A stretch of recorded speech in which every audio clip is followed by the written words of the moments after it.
ସାଙ୍ଗମାନେ ଆମର ଏଠି ପିଠା ପିଠା କରାହେଉଛି ଭୋଗ ଦିଆହେବା ପାଇଁ।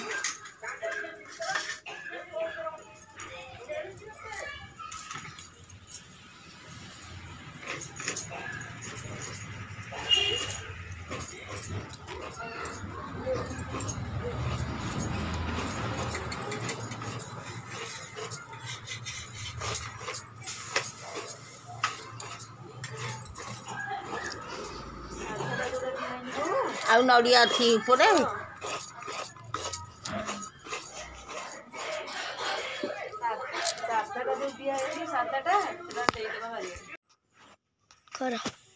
ସାଙ୍ଗମାନେ ଦେଖନ୍ତୁ ଆମର ଏଠି ପିଠା ଗଡ଼ାଗଡ଼ି ଚାଲିଛି, ଛଣାଛଣି ଚାଲିଛି। ଦେଖନ୍ତୁ କେତେ ଭେରାଇଟିର ପିଠା ଅଛି। ଦେଖନ୍ତୁ ସିଜାମଣ୍ଡା, ସିଏ ତେଲ ପିଠା, ଆଉ ଚକୁଳି, ଚିତଉ ଛାଡ ତୁ ଆଡେ ଆସେନା, ତୁ ଛାଡ।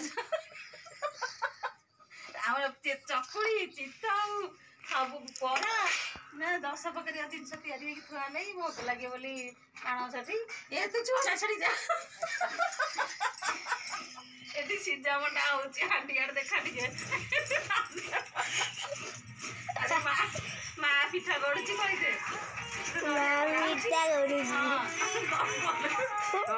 ପଳେଇ ଯାଉଛି ଛୁଇଁଦବ। ହଁ ହଉଛି ଯେ ହଲେ ନା ମୁଁ କହିଲି। ହଁ ସାଙ୍ଗମାନେ ଦେଖୁଛୁ ଏଇଭଳିଆ କାମ ଆମର ଚାଲିଛି। ଆଉ କଣ ଆମ ଝିଅ ଖାଲି କଷି ଯାଉଛି, ଛୁଇଁ ପକାଉଛି। ହଁ ହଲେନା ହଲେଇଲା ହଲେଇଲା ହଲେଇଲା ମା ଟିକେ ଅଧେ ଘୁମେଇ ପଇଲେଣି। ଏଠି ଆମ ଶାଶୁ ପିଠା କରିକା ଘୁମେଇ ପଇଲେଣି। ଏଠି ବସି ଖାଲି ପାରୁଛନ୍ତି ସାଙ୍ଗମାନେ।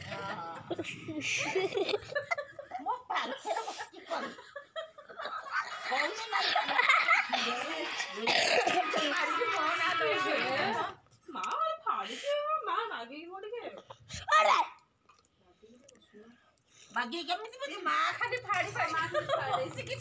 ସବୁ ସରିଗଲା ସକାଳେ ପଣା ଦିଆ।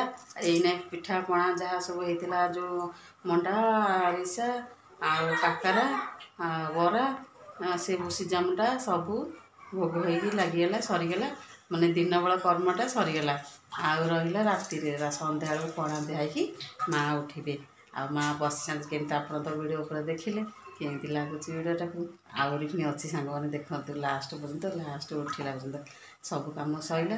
ଆସିଲି ଆଉ ଚାହା ଟିକେ କରିଦେଇକି ଏଠି ଦେଖନ୍ତୁ 3ଟା ରାତିରେ ଉଠିଲେ। କାଲି ତ ପିଠାପଣା ଛଣାଛଣି ହେଇକି ସେତେବେଳେ ହେଇଗଲା।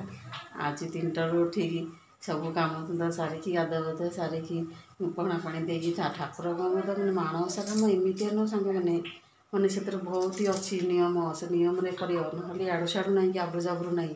ପୁରା ପରିଷ୍କାରରେ କରିବ, ପୁରା କ୍ଲିଅର ଭାବରେ କେଉଁଠୁ ଭୁଲ ହେଲେ କରିବନି। ଆଉ ଟିକେ ଯଦି ଭୁଲ କରିଦେଇଛ ମା' ଦେଖେଇ ଦିଅନ୍ତି।